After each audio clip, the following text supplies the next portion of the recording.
चलिए, आप सभी बच्चे यहाँ पर 9वीं क्लास के सब बच्चे मौजूद हैं? आवाज जोर से बोलिए, हैं? हाँ, देखिए आपको आवाज सुनाई दे रही है, तो बहुत बहुत धन्यवाद कि आप लोग सब प्रेजेंट हैं। और अंतिम चैप्टर है खाद्य संसाधन पशु बायोलॉजी का, 9वीं क्लास का, उसका अंतिम पार्ट यानी कि तीसरा पार्ट। 2 पार्ट ऑलरेडी डाउनलोड हो चुका है। आप उसको यूट्यूब पर भी देख सकते हैं, इंस्टाग्राम पर भी देख सकते हैं, और आप इसको फेसबुक पे भी देख सकते हैं। और अच्छा लगे वीडियो तो उसको थोड़ा सा बढ़ाते भी जाइए, लाइक भी करते जाइए, है ना। थोड़ा सब्सक्राइब भी बढ़ा दीजिए, है ना। कुछ कमेंट्स भी बढ़िया बढ़िया लिख दीजिए ताकि मनोबल ऊंचा हो जाए। धन्यवाद। आगे देखिए, तीसरा पार्ट आज है। आज कोशिश कर रहे हैं कि ये खत्म हो जाए तो अच्छा है। तो आइए, हम लोग मत्स्य पालन समझ रहे थे और उसमें कल बतला रहे थे कि मत्स्य पालन किसे कहते हैं, कल पढ़ा दिए थे, है कि नहीं। उसके बाद जल संवर्धन भी पढ़ा दिए थे, पढ़ाए थे। और उसके बाद एक और टॉपिक पढ़ाए थे, क्या चीज, मत्स्य उत्पादन, उसके बारे में भी बढ़िया से आपको बता दिए थे। ठीक है, यहां तक तो पढ़ लिए थे। अब आते हैं भारत में मत्स्य उत्पादन, है कि नहीं। आज क्या पढ़ लेंगे, भारत में मत्स्य उत्पादन, भारत में मत्स्य उत्पादन। चलिए देख लेते हैं अगला टॉपिक, भारत में मत्स्य उत्पादन। भारत में मत्स्य उत्पादन के बारे में देख लीजिएगा, बहुत अच्छा टॉपिक है ना। भारत में मत्स्य उत्पादन की अपार संभावनाएं हैं। कैसे, तो आप देख लीजिए। अगर हम लोग भारत के नक्शा को देखें तो इस तरह से नक्शा है इसका, है कि नहीं। और इधर जैसे देख लीजिए, तो गुजरात वाला शहर हो गया। गुजरात के बाद इधर देख लीजिएगा क्या है, महाराष्ट्र है। महाराष्ट्र के बाद यहाँ पे क्या है, गोवा है। गोवा के बाद आप देखिएगा क्या चीज है, कर्नाटक है। इसके बाद देखिएगा केरल है। इसके बाद आपको नजर आ जाएगा क्या चीज, तमिलनाडु है। फिर इसके बाद आपको आंध्र प्रदेश नजर आएगा। इसके ऊपर में आपको उड़ीसा नजर आएगा, है कि नहीं। तो ये सब शहर आप लोग देख रहे हैं। तो ये सब जो शहर हैं आप देखिए, ये सब समुद्र के किनारे बसे हुए हैं। कहाँ बसे हुए हैं, समुद्र के किनारे। ये समुद्र के किनारे हैं, ठीक है ना। इधर बंगाल की खाड़ी है, इधर अरब सागर है कि नहीं। तो पूरा भूगोल भी आप लोगों को पढ़ रहे हैं और भूगोल भी आप लोगों को सिखाए हैं पहले। तो ये सब जो तटीय क्षेत्र के लोग हैं, इधर के जो लोग हैं जो एकदम समुद्र के किनारे हैं, तो उन लोगों का मुख्य भोजन क्या होगा, मछली होगा। क्या होगा, मछली, क्योंकि समुद्र में बहुत सारी मछलियां पाई जाती हैं जिनका भोजन के रूप में हम लोग इस्तेमाल कर सकते हैं, है कि नहीं। और यहाँ हम लोगों का उत्पादन हो सकता है, मत्स्य उत्पादन हम लोगों का बढ़िया हो सकता है। और आपको यही जानकर के आश्चर्य होना चाहिए कि भारत जो है, भारत में अगर हम लोग बात करें तो पूरे विश्व में 10वां स्थान रखता है मछली के उत्पादन में। क्या स्थान रखता है ना, पूरे उत्पादन में 10वां स्थान रखता है भारत जो है ना। उत्पादन के क्षेत्र में देख लीजिए, भारत में उत्पादन के क्षेत्र में कितना, क्या स्थान है, समुद्री मछली उत्पादन के पूरे विश्व में 10वां स्थान है हम लोगों का। और जबकि उत्पादन के क्षेत्र में, मछली के उत्पादन के क्षेत्र में देखेंगे तो 7वां स्थान है। समुद्री मछली में देखेंगे तो 10वां स्थान है। क्लियर हो गया ना। तो इस प्रकार से हम लोग इस पर बात करेंगे। और सरकार इससे बहुत अच्छा मुनाफा भी कमाती है, आपको मैं ये भी बात बता रहा हूं। और आपको इस बात को जानकर के आश्चर्य होगा कि भारत में मछली उत्पादन से, है कि नहीं, 4000 करोड़, बात समझ में आ रही है क्या बोल रहे हैं। सो भारत में, है ना, इस मछली के व्यापार से, मछली उत्पादन से सरकार को कितना रुपया वार्षिक आता है, तो 4000 करोड़ रुपया वार्षिक आमदनी है सरकार को। सोच सकते हैं। तो यानी कि आप कह सकते हैं इस बात को कि मछली जो है हम लोगों के यहाँ का एक तरह से, है ना, रीढ़ भी है, आर्थिक अर्थ का क्या है, रीढ़ भी है। अब आया समझ में। इसी सब बात को लिखना होगा तो लिख देते हैं। क्या लिखते हैं, तो भारत में मत्स्य उद्योग की अपार संभावनाएं हैं। भारत में मत्स्य उद्योग की अपार संभावनाएं हैं, अपार संभावनाएं हैं। इस बात को समझिएगा, अपार संभावनाएं हैं, है ना। इसका कारण क्या है, इसका कारण है इसका कारण, है ना, इसका कारण है भारत के विशाल समुद्री तट। इसका कारण क्या है, भारत के विशाल समुद्री तट, विशाल समुद्री तट, जिसको अभी आप लोगों को समझाए हम, विशाल समुद्री तट है कि नहीं। और यही नहीं, पर्याप्त अंतःस्थलीय जल के और जितने भी हम लोगों के स्रोत हैं, जैसे अंतः स्थलीय जल के स्रोत में क्या हो सकता है, नदी, तालाब, झील, अहरा, पोखरा, नहरा, यही सब न हो सकता है जी। तो ये सब अंतःस्रावी, अंतः स्थलीय जल के सब मछली हो जाएंगे। और विशाल समुद्री तट तो है ये है। तो ये सब चीजों को अगर हम लोग मिला लें तो अभी आप देखिएगा। अब एक चीज और बता देते हैं यहां, अंतःस्थलीय जल, अंतःस्थलीय जल में कौन कौन से आ जाएगा, नदी, तालाब, नहर, झील, है कि नहीं, अहरा, पोखरा, ये सब जो देखते हैं उसमें, है कि नहीं। तो इस सब में अगर हम लोग बात करें तो ये यहाँ का माने यहाँ भी मछलियां काफी मात्रा में क्या होती हैं, उपलब्ध होती हैं। यहाँ भी काफी मात्रा में मछलियां क्या है, उपलब्ध होती हैं। तो अगर हम लोग देख लें कुछ मछली उत्पादन के क्षेत्र में भारत का जो है ना 7वां स्थान है। भारत विश्व में कितना स्थान रखता है, 7वां, है कि नहीं, 7वां स्थान रखता है। जबकि अगर समुद्री मछली उत्पादन में अगर बात करेंगे तो 10वां स्थान है। ये जो अंतःस्थलीय जल में मछलियां जो पाई जाती हैं, है ना, पोखरा इत्यादि की मछलियों के अगर हम देखें, इत्यादि की मछलियों के मामले में कर देते हैं, मछलियों के मामले में भारत पूरे विश्व में कैवां स्थान है, 7वां स्थान है। कैवां स्थान है, 7वां स्थान है। लेकिन अगर हम लोग समुद्री जल की मछली को देखेंगे, समुद्री जल में पाए जाने वाले मछली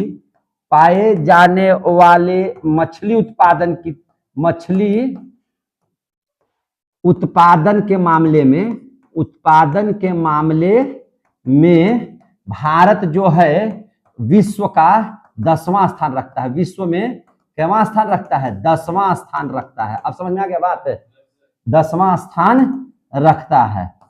क्लियर हुआ कि नहीं हुआ। तो ये एक बात समझिएगा, अंतःस्थलीय जल में वह 7वां स्थान पर है और समुद्री जल में मछली के मामले में कितना स्थान पर है, 10वां स्थान पर है। समझे कि नहीं।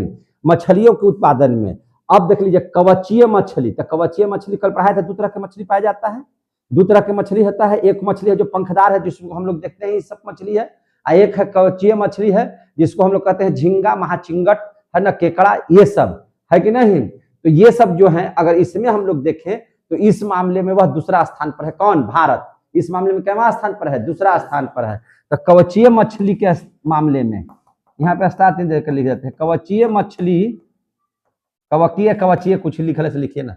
कवचीय मछली के उत्पादन क्षेत्र में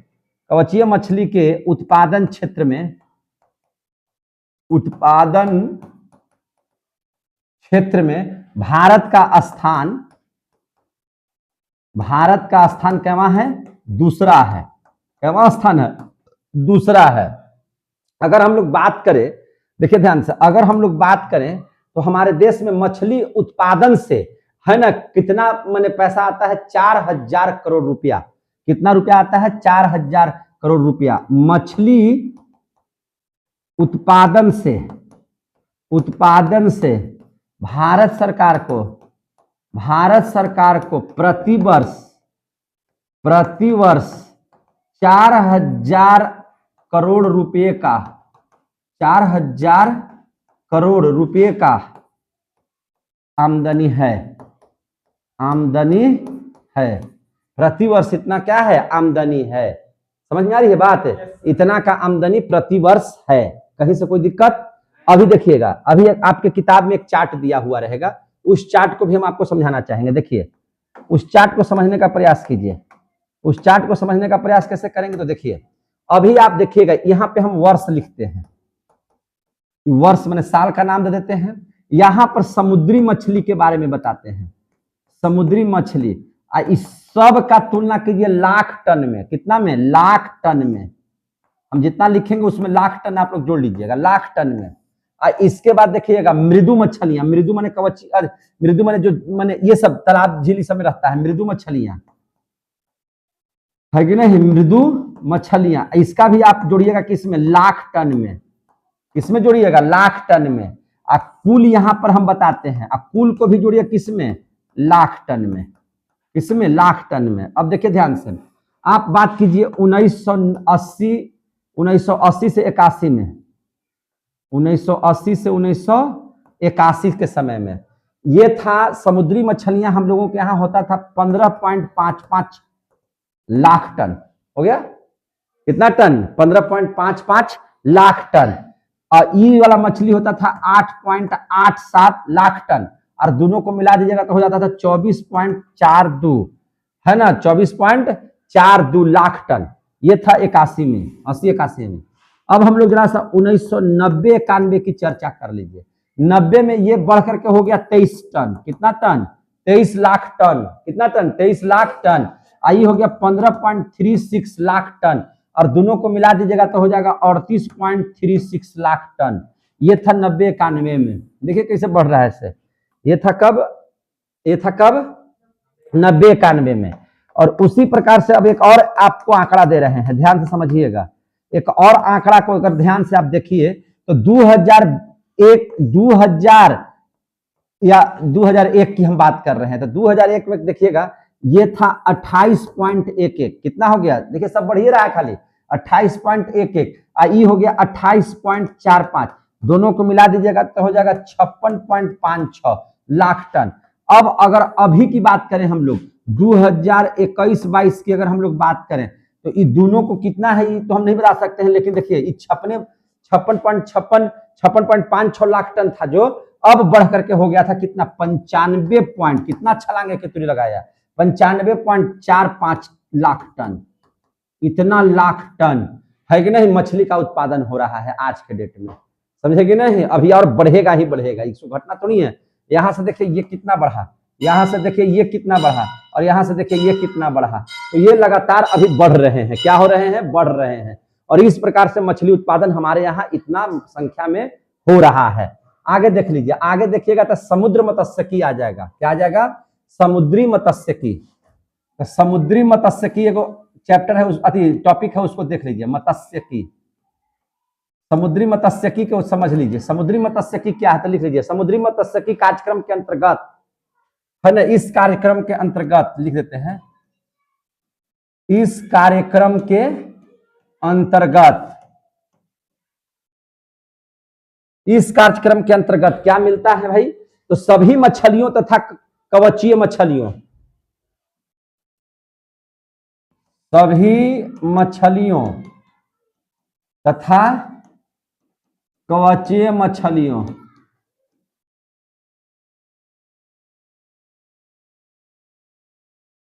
है कि नहीं, दोनों प्रकार की मछलियों का उत्पादन किया जाता है, का उत्पादन किया जाता है। किसमें? समुद्री मत्स्यिकी में। समझे कि नहीं समझे? समुद्री मत्स्यिकी एक कार्यक्रम है जिसके अंतर्गत में मछलियों का क्या किया जाता है? उत्पादन किया जाता है। क्या किया जाता है? उत्पादन। समझे कि नहीं? देखिए हमारे देश में जो है लगभग, देखिए ध्यान से, हमारे देश में 2500 किलोमीटर, कितना किलोमीटर? 2500 किलोमीटर समुद्री तट है। कितना समुद्री तट है? 2500 किलोमीटर के आसपास में हम लोगों का क्या है? 2500 है जी, 7500। कितना है? 7500। 7500 किलोमीटर क्या क्या है? समुद्री तट है। कितना है? समुद्री तट है। और सभी समुद्री मछली का संसाधन क्षेत्र है। सब के सब, सभी समुद्री मछली के संसाधन क्षेत्र है। समुद्री मछली के संसाधन क्षेत्र है। क्या है? संसाधन क्षेत्र है, जहां से हम लोग मछली पकड़ सकते हैं। समझे कि नहीं? इसके अलावे भी जो है कई एक जगहों में, समुद्री वास स्थानों में भी मछलियां पकड़ी जाती हैं। इसके अलावा भी कई जगह पर हम लोगों का क्या होता है? मछलियां पकड़ी जाती हैं। इसके बाद मृदु जल में भी बहुत सारी मछलियां पकड़ी जाती हैं। तो इस प्रकार से हम लोग देख सकते हैं कि काफी बड़ी मात्रा में, है ना, मछली का उत्पादन हम लोगों के यहाँ हो रहा है, जिसको हम लोग क्या कहते हैं? समुद्री मत्स्यिकी। क्या कहते हैं? समुद्री मत्स्यिकी, है ना। इसके अलावे लिख देते हैं, इसके अलावे समुद्री वास स्थानों में भी, वास स्थानों में भी मछलियां पकड़ी जाती हैं। मछलियां क्या होती हैं, पकड़ी जाती हैं। इसके अलावा आपको और कहां मिलता है मछली, तो आपको मृदु जल में, मृदु जल है ना, मृदु जल, मिश्रित समुद्री जल है ना, से भी मछलियां पकड़ी जाती है। मृदु जल, मिश्रित समुद्री जल, समुद्री जल से भी मछलियां क्या होती हैं, पकड़ी जाती हैं। मछलियां पकड़ी जाती हैं, मछलियां पकड़ी जाती हैं, सारे जगहों से मछलियां पकड़ी जाती हैं। अगर हम लोग समुद्री मछली की बात करें तो देखिए ध्यान से, समुद्री मछली जो होता है उसमें महत्वपूर्ण रूप से कौन कौन सी मछलियां आती हैं, तो समुद्री मछली में आपको आ जाएगा क्या चीज, सार्डिन।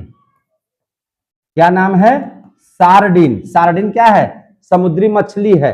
उसके बाद सियर फिश, क्या नाम है इसका, सियर फिश, ये भी मछली है जो समुद्रों में पाई जाती है। तुन्ना है कि नहीं। इसके अलावा और क्या हो सकता है, मैक्रेल, मैक्रेल। और क्या हो सकता है, विल फिश, क्या हो सकता है, विल फिश। ये सब समुद्री मछलियां, कैसी मछलियां हैं, समुद्री है ना, है कि नहीं। Silver valine, silver valine. और क्या हो सकता है सिल्वर वेलिन के अलावे, तो और हो सकता है हिल्सा, बुलेट, ये सब मछलियां, हिल्सा, बुलेट, ये सब जो है समुद्री मछलियां हैं। वेलिन है ना, ये सब क्या है, समुद्री मछलियां हैं। अब देख लीजिए कवचीय मछलियों में कौन कौन आता है, तो कवचीय मछली में आएगा क्या चीज, केकड़ा, क्या आएगा, केकड़ा, झींगा, महाचिंगट, क्या आएगा, महाचिंगट, है कि नहीं। श्रिम्प, क्या नाम है इसका, श्रिम्प। तो ये सब आ जाएंगे। अब जैसे देखिए मोती वगैरह भी इसमें आ जाते हैं, जिनसे मोती निकलता है ना। ऑयस्टर जिसको हम लोग बोलते हैं, क्या बोलते हैं, ऑयस्टर, ये भी समुद्र में आपको मिलेंगे। कहां मिलेंगे, समुद्र में मिलेंगे। इसके बाद हम लोग सजावटी मछली को भी देख लेते हैं। सजावटी मछली, तो आप देखिएगा आपको वो शीशा उषा वाला बर्तन में, शीशा उषा वाला पात्र में, है कि नहीं, क्या रहता है, सजावटी मछली रखा जाता है, जिसका नाम क्या है ना, स्लाइडन फिश। क्या नाम है, स्लाइडन फिश। क्या बोलते हैं इसको, स्लाइडन फिश या डैमसेल फिश, डैमसेल फिश। ये सब ऐसी मछलियां हैं जो सजावटी मछलियों के रूप में इसका इस्तेमाल होता है, ठीक है ना। अब देख लेते हैं अंतःस्थली मत्स्य की। अब हम लोग क्या देखते हैं, अंतःस्थली मत्स्य की, तो देख लेते हैं इसको भी। चलिए हो गया तो हटाए इसको, चलिए इसको छोटा कर देते हैं।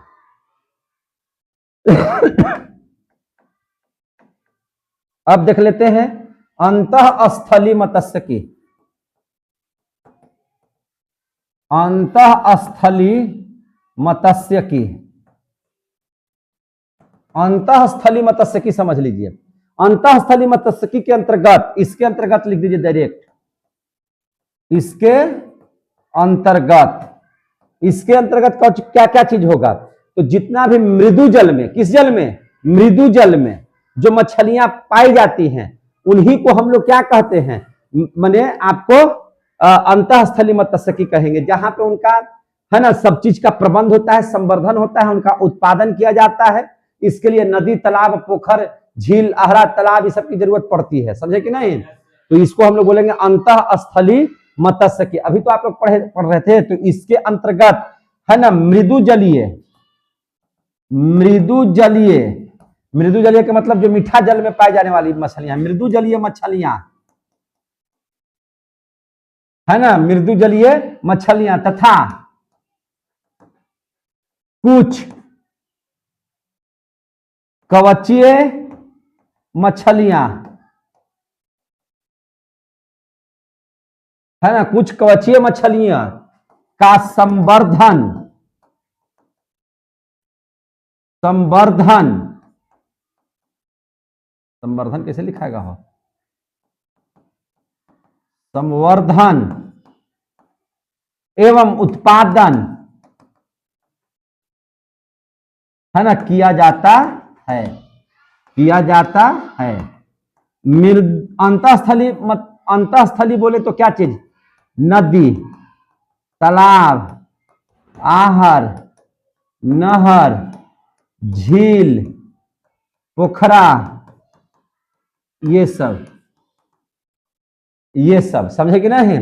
तो इसमें जो है मछलियां भी पाई जाती है, तो इसको हम लोग क्या कहते हैं? मृदु जलीय मछलियां। तो मृदु जलीय मछलियां में कौन कौन से आते हैं? मृदु जलीय मछली में कौन कौन से मछली आ जाएंगे? तो ध्यान समझिएगा। तो मृदु जलीय में आप लोग का नाम सुने होंगे, कतला, रोहू, गरई, नाम सुने हैं, पोठिया, ये सब मछली खाए भी होंगे। जो खाने वाले बच्चे हैं वो खाए भी होंगे, है ना। मांगुर, कौन सी मछली? मांगुर। ये सब जो है ग्रास कॉप इत्यादि, ग्रास कॉप इत्यादि आते हैं, समझे कि नहीं समझे? तो ये सब मछलियां इसमें आ जाती है, ग्रास कॉप इत्यादि आ जाती हैं, है कि नहीं? तो इनको पकड़ने के लिए हम लोग, इनको पकड़ने के लिए कांटा, जाल, कांटा उटा लगाते हैं ना, चेरा उरा डाल करके, या क्या लगाते हैं, है ना, जाल, जाल की मदद से, है कि नहीं, है ना। इनको पकड़ने के लिए कांटा, जाल की मदद लेते हैं। क्या लेते हैं? मदद लेते हैं, मदद लेते हैं। यहां तक हो गया। अब आ जाइए मिश्रित मछली संवर्धन। अगला टॉपिक लिख देते हैं, मिश्रित मछली संवर्धन। आगे बढ़े, देखिए ध्यान से, मिश्रित मछली संवर्धन, मिश्रित मछली संवर्धन, इसको क्या कहेंगे? देखिए, याद रखिएगा, मिश्रित मछली संवर्धन विधि से हम लोग बहुत सारी मछलियां, चाहे वह मछली जो है से केकड़ा वगैरह, झींगा वगैरह, सब कवचीय मछली भी, या जो ओरिजिनल मछली है वो सब, उस सब का एक जगह तालाब में, एक जगह तालाब में या पोखरा में या घेरा हुआ जो आहरा है उसमें, है ना, क्या करते हैं हम लोग? एक ही समय में हम लोग क्या करते हैं? उनका उत्पादन करते हैं। उनका क्या करते हैं? उत्पादन। उन्हीं को क्या कहा जाता है? मिश्रित मछली संवर्धन। क्या कहा जाता है? मिश्रित मछली संवर्धन। तो लिख लीजिए, मिश्रित मछली संवर्धन यह एक विधि है, यह क्या है? विधि है, जिसमें, है ना, यह एक विधि है जिसमें कई प्रजातियों की मछलियों का, कई प्रजाति की मछलियों का संवर्धन किया जाता है, संवर्धन किया जाता है। कई प्रकार के, है ना, मछली का इसमें संवर्धन किया जाता है। कहाँ? एक ही तालाब में कई प्रकार के मछलियों का संवर्धन एक ही प्रकार के तालाब में या जलाशय में किया जाता है। एक ही प्रकार के तालाब या जलाशय में किया जाता है कि नहीं? क्या किया जाता है? एक तालाब में एक ही समय में किया जाता है। चलिए, हो गया। अब हम लोग देख लेते हैं मत्स्य संवर्धन तकनीक। क्या देख लेते हैं? मत्स्य संवर्धन तकनीक। मत्स्य संवर्धन तकनीक कैसे इनको हम लोग, है ना, बढ़ाते हैं वो देख लीजिए। तकनीक, मत्स्य संवर्धन तकनीक, इसके बारे में समझ लीजिए। देखिए, सबसे पहले क्या करते हैं हम लोग? स्वस्थ जो माने मछली में भी मादा है और क्या है? नर है। तो माने स्वच्छ भी रहे और स्वस्थ भी रहे। स्वच्छ का मतलब स्वस्थ हम कह रहे हैं। तो स्वस्थ मादा एवं नर, इनको क्रमशः क्या किया जाता है? इनसे हम लोग अंडाणु और शुक्राणु को ले लेते हैं। इनसे अंडाणु और शुक्राणु को क्या कर लेते हैं? ले लेते हैं। समझे कि नहीं? ताकि उनका जो है से निषेचन हम अंडा प्राप्त करके कर सके। उनको निषेचन करने के लिए हम लोग क्या कर सकते हैं? है ना, इन दोनों को ले लेते हैं। अब जब दोनों को ले लिए तो इनको निषेचन करवाते हैं तो जुग्मक बन जाएंगे। क्या बन जाएंगे? जुग्मक। तो जुग्मकों को प्राप्त करने के लिए स्वच्छ मछलियों को पिट्यूटरी हार्मोन, कौन से हार्मोन? पिट्यूटरी हार्मोन की सुई लगाई जाती है। हार्मोन के प्रभाव से मछलियां क्या हो जाती है ना, जुग्मित हो जाती है, माने दोनों आपस में क्या हो जाती हैं? मिल जाती हैं। अंडाणु और शुक्राणु उनके आपस में क्या हो जाते हैं?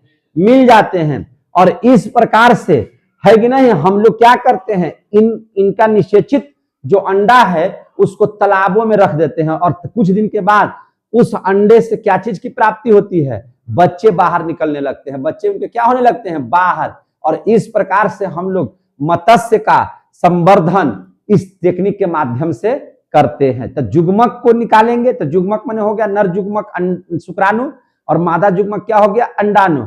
और जब दोनों को हम निषेचित करवाएंगे सुई के माध्यम से तो वह क्या हो जाएगा है ना, क्या बन जाएगा? जुग्मक तो अलग ही हो गया है, हम लोग तो उसको करिए लिए है ना। क्या हो गया? जुग्मकों को हम लोग क्या करेंगे? एक जगह इसको इकट्ठा कर देंगे है ना। तो इकट्ठा कर देंगे तो वह क्या हो जाएगा? वह निषेचित हो जाएगा। क्या हो जाएगा? निषेचित। और निषेचित जो हो जाएगा उसको कहाँ रखना है? तालाब में। कौन तालाब में? जो संवर्धन तालाब है उसमें, जिसमें रखना है उसमें। तो इस बतिया को लिख देते हैं, लिख दीजिए है ना। लिखिए कि मत्स्य संवर्धन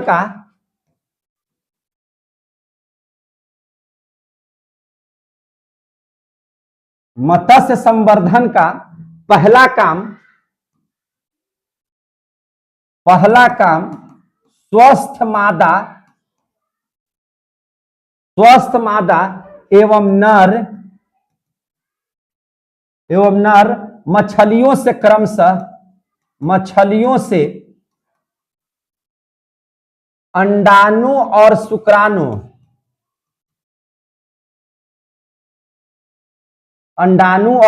शुक्राणु प्राप्त करना है। क्या करना है? प्राप्त करना है। क्यों प्राप्त करेंगे? ताकि हम लोग निषेचित करवा सकें, समझे कि नहीं? अब देखिए, जुग्मकों के प्राप्त करने के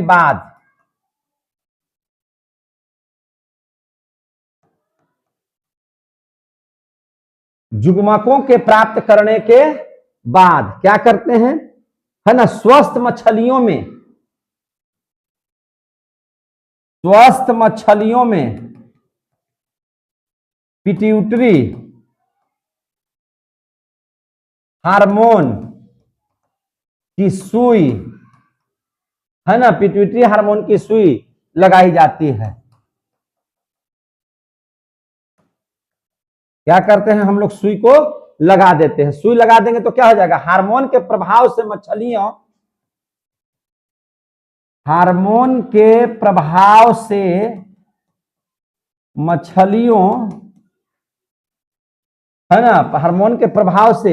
मछलियों है ना जुग्मक युक्त हो जाती हैं।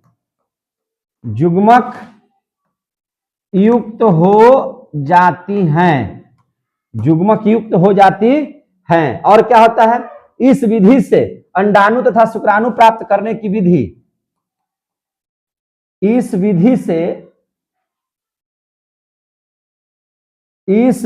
से अंडाणु और शुक्राणु जो हम लोगों ने प्राप्त किया, शुक्राणु प्राप्त करने की जो विधि है उसको हम लोग प्रेरित प्रजनन कहते हैं। प्रेरित प्रजनन कहलाता है। क्या कहलाता है? प्रेरित प्रजनन कहलाता है। क्या कहलाता है? प्रेरित प्रजनन कहलाता है। निषेचित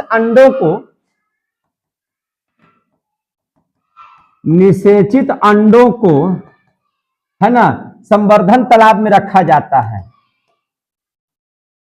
संवर्धन तालाब में रखा जाता है। संवर्धन तालाब में क्या किया जाता है? रखा जाता है। क्यों भाई?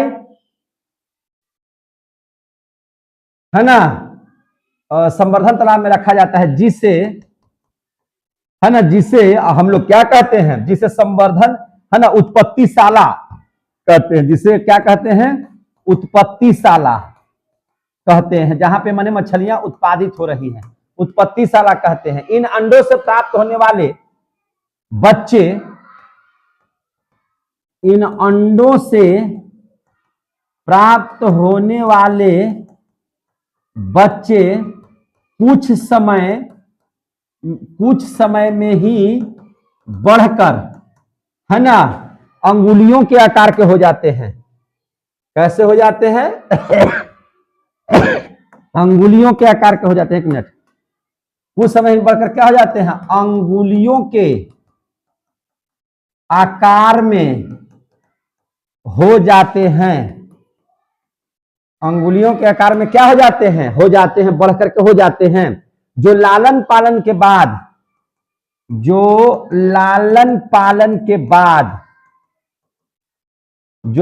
पालन के बाद कुछ दिनों में ही बड़ी हो जाती हैं, कुछ दिनों में ही बहुत बड़ी हो जाती हैं, बहुत बड़ी हो जाती हैं, है कि नहीं? बड़ी हो जाती हैं, है ना? ये हो गया। और उसका फिर हम लोग या तो बेचिए या तो खाइए, यही दो मैंने इस्तेमाल करेंगे। साथ ही इस प्रकार से प्राप्त मछली का मृत्यु दर भी कम है। ऐसे प्राप्त मछली की मृत्यु दर भी कम है, मृत्यु दर भी कम है। तब देखिए ना कितना बढ़िया से आप मत्स्य पालन कर सकते हैं, है कि नहीं? ये एक तरह से क्या है? कृत्रिम विधि है। एक तरह से कैसी विधि है? कृत्रिम विधि है कि नहीं?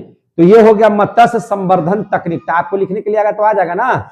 आपको क्या लिखना होगा? तो आपको लिखना होगा कि नर से और मादा से, दोनों से अंडाणु और शुक्राणु हम लोग प्राप्त कर लेते हैं। और ये अंडाणु शुक्राणु कैसे देंगे? जब हम लोगों ने क्या किया कि यहाँ पर पिट्यूटरी हार्मोन की जब सुई लगाई, तब वे हम लोगों को जुग्मक युक्त कर दिए, है कि नहीं? हम लोगों को जुग्मक माने वो दे दिए, अंडाणु और शुक्राणु मिल गया। और फिर उसको निषेचित करके उसको वैसे तालाब में रखेंगे जो अपना होगा, मेरा होगा, संवर्धित होगा, जिसमें हम मछली पालने के लिए ही तालाब बनाए हैं, उसमें डाल देंगे। कुछ दिन के बाद बच्चे जब हो जाएंगे तो थोड़ी ही देर में अंगुली नीमा टाइप के हो जाएंगे, और फिर धीरे धीरे इतना बड़े हो जाएंगे कि आप उसको बेच सकते हैं, खा सकते हैं। और इस प्रकार से आप, है ना, क्या कर सकते हैं? इनका संवर्धन तकनीक अपना सकते हैं और मछलियों को पाल सकते हैं, इनसे व्यवसाय आप कर सकते हैं। और सबसे बड़ी बात है कि मरते भी कम है, समझे कि नहीं? ये मरते भी कम है और साथ ही रोगवाहक भी कम होते हैं। साथ ही जो है ना, ऐसी मछलियां आपके स्वास्थ्य के लिए लाभदायक भी हैं। समझ में आ गई बात? प्रोटीन की मात्रा उनमें प्रचुर मात्रा में पाई जाती है। अब इस प्रकार से आपका मत्स्य पालन या मत्स्य के बारे में जो है टॉपिक समाप्त हो जाता है। अब हम लोग पढ़ लेते हैं मधुमक्खी पालन। क्या पढ़ लेते हैं? मधुमक्खी पालन। मधुमक्खी पालन को अंग्रेजी में कहते हैं बी कीपिंग। क्या बोलते हैं? Bee keeping. आइए तो आगे देख लेते हैं मधुमक्खी पालन। मधुमक्खी पालन अंग्रेजी में बोलेंगे मधुमक्खी को बी, और कीपिंग मैंने रखना, मधुमक्खी को रखना यानी कि पालना, मधुमक्खी पालन है, बी कीपिंग है कि नहीं? हम लोग मधुमक्खी क्यों पालते हैं? आर्थिक लाभ के लिए पालते हैं। मधुमक्खियां क्या देती हैं? शहद देती हैं। शहद हम लोग बेचते हैं या उसको खाने के भी इस्तेमाल में रखते हैं, दोनों से हम लोगों को फायदा है कि नहीं? तो मधुमक्खियों को क्यों हम लोग पालते हैं? तो आर्थिक दृष्टि से पालते हैं। तो लिखेंगे आर्थिक लाभ के लिए मधुमक्खियों का पालन, पोषण तथा प्रबंधन मधुमक्खी पालन कहलाता है कि नहीं? क्या लिखेंगे? आर्थिक लाभ के लिए,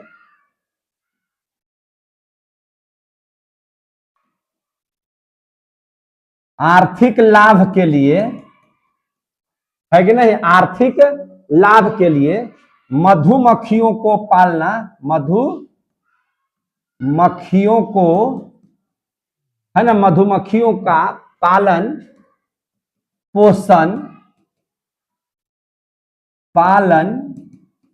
पोषण, है कि नहीं, तथा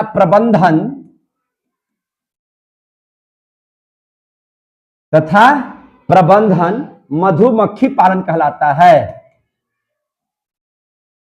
मधुमक्खी पालन कहलाता है, मधुमक्खी पालन कहलाता है।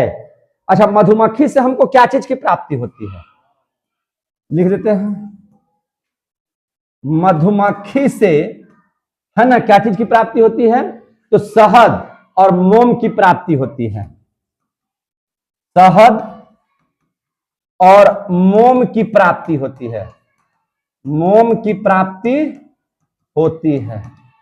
शहद और क्या चीज की प्राप्ति होती है? मोम की प्राप्ति होती है। हद और क्या करते हैं? मोम कैसे और शहद कैसे बनाते हैं? तो मधुमक्खियां क्या करती हैं?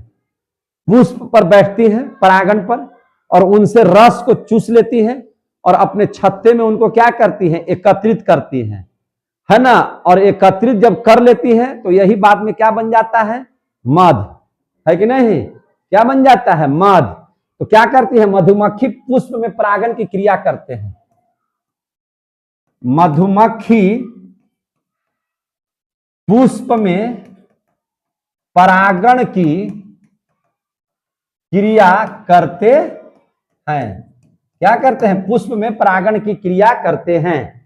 अब देखिए ध्यान से, ये कैसे जीव हैं भैया?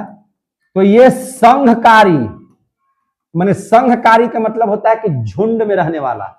कहां पे ना देखते हैं, वो एगो नहीं दिखाई देगा, जब भी रहेगा तो बहुत संख्या में रहेगा, है ना, एक झुंड में रहेगा। तो ये संघकारी कीट कहलाते हैं। संघकारी कीट कहलाते हैं। संघकारी बोले इसका मतलब क्या चीज? तो मतलब ये हो गया कि ये समूह में रहती हैं। मतलब क्या हो गया इसका? कि मतलब हो गया कि ये समूह में रहती हैं। समूह में रहती हैं और उसमें उसकी 3 कैटेगरी है। कितनी कैटेगरी है? 3। वो जो छत्ता में मधुमक्खी को आप देखते हो उसमें 3 कैटेगरी है। एक रानी मधुमक्खी है कि नहीं? ये क्या है? रानी। बहुत मात्रा में उसमें नर हैं और बहुत सारे जो हैं, बहुत ज्यादा संख्या में वो सेवक हैं। 3 कैटेगरी इन लोगों की होती है। कितने कैटेगरी होती हैं? 3 कैटेगरी होती है। तो लिखेंगे कि एक मधुमक्खी के छत्ते पर,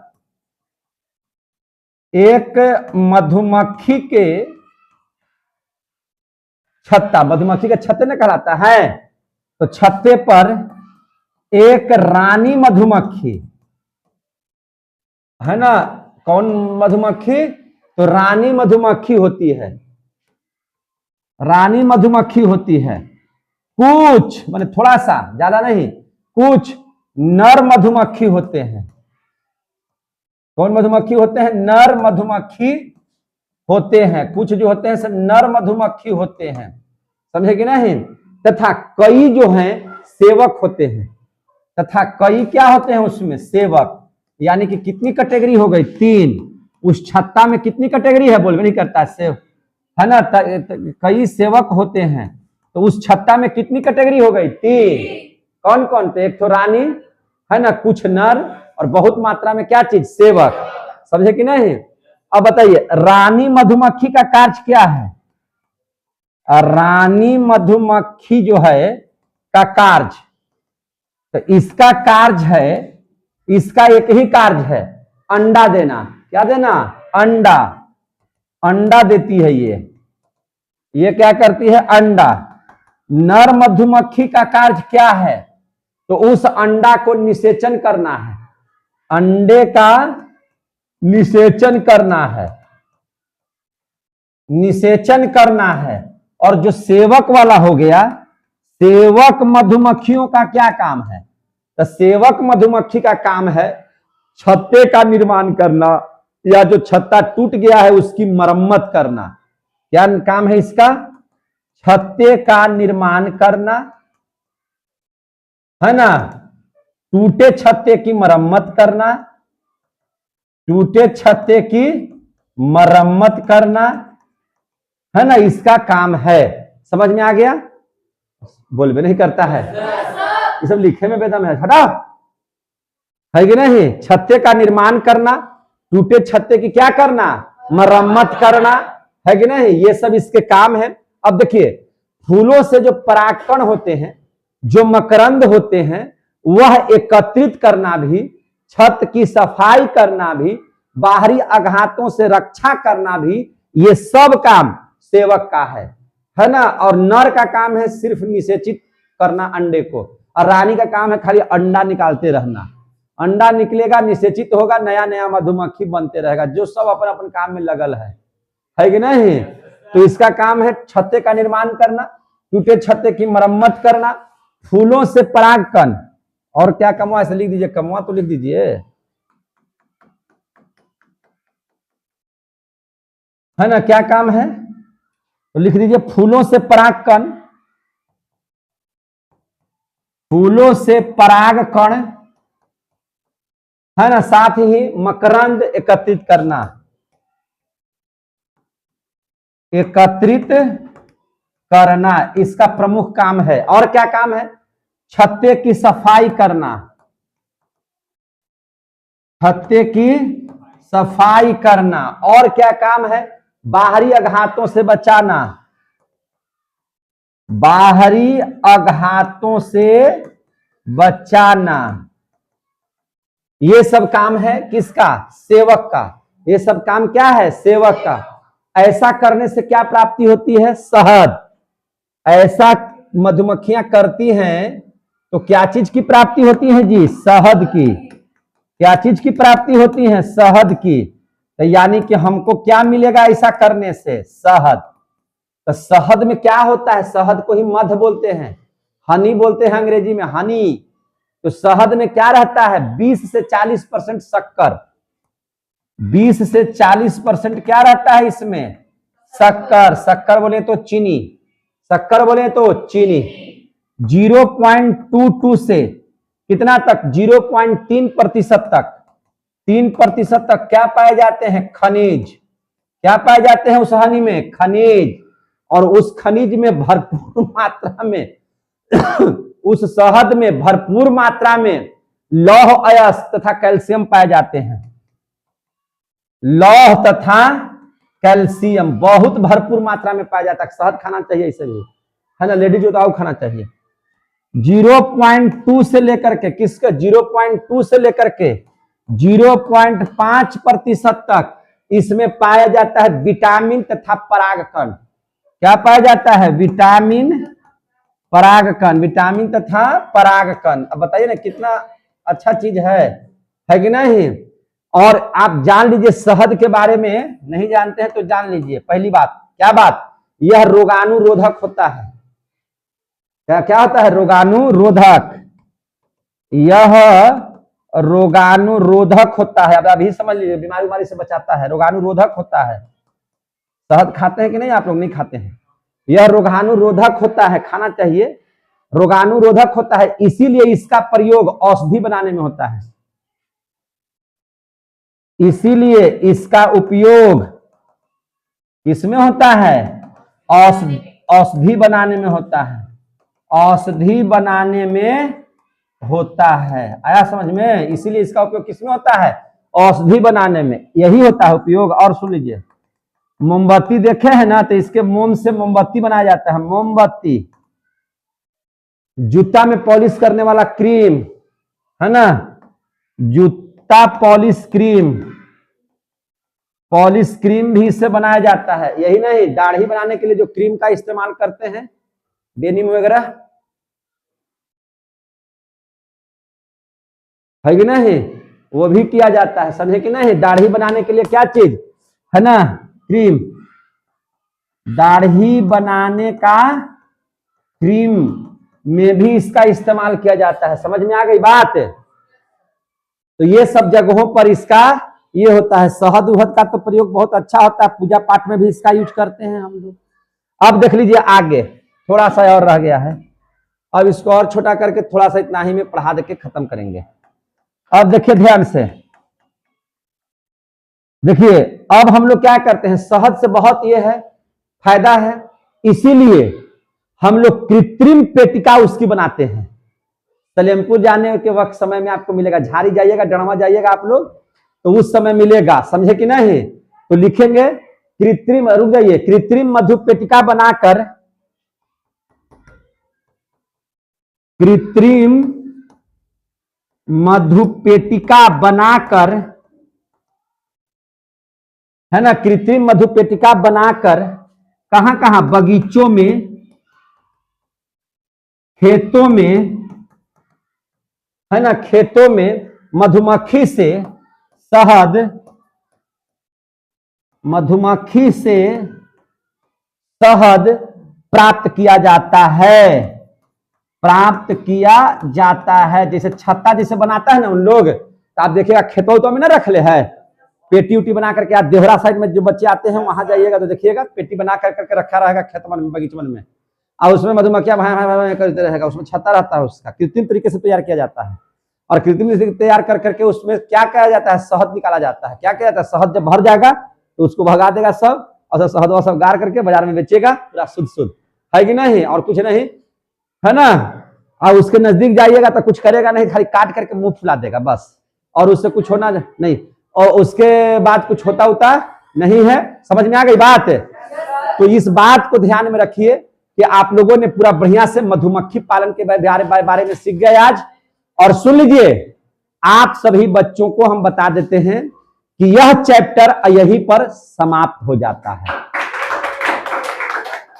अब हम लोग जो है बायोलॉजी का लेसन 1 से लेकर के लेसन 6 तक 9वां क्लास का एकदम पूरा का पूरा हम लोग बायोलॉजी समाप्त कर लिए।